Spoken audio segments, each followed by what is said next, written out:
Hello guys and welcome back into new brand video. In today's tutorial, I'm going to show you how to back up your WooCommerce website. So make sure to watch the video to the end and follow these simple steps.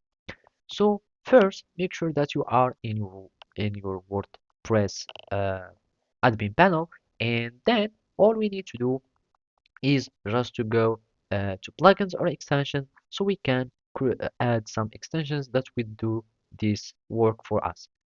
Otherwise, if you do manually your backup, you might mess up. So basically, all I will do is just to type backup in my extensions, and basically already it will give some uh, tools that can or some extensions that will do the work. So as you can see, you can protect your WooCommerce store with Jetpack Vault Press backup, so it will be a real-time backup for your website. Also, you can use the Jetpack, which is also the company of this one.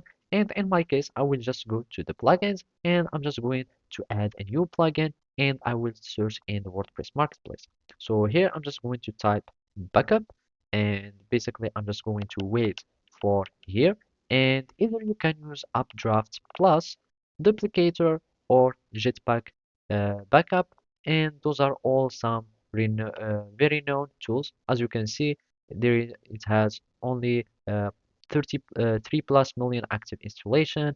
Also this one and also this one, they are all famous tools.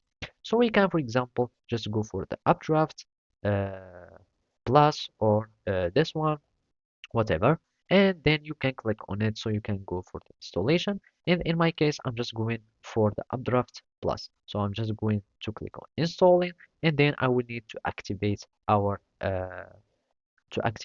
my plugin, and then I will be able to start backupping my website. So now I'm just going to activate, and then I will find it here in my menu. And as you can see, you can start pressing here to start, and basically you can click on backup now, and you will be able to back up your store. So that's it. Thank you for watching and see you next time.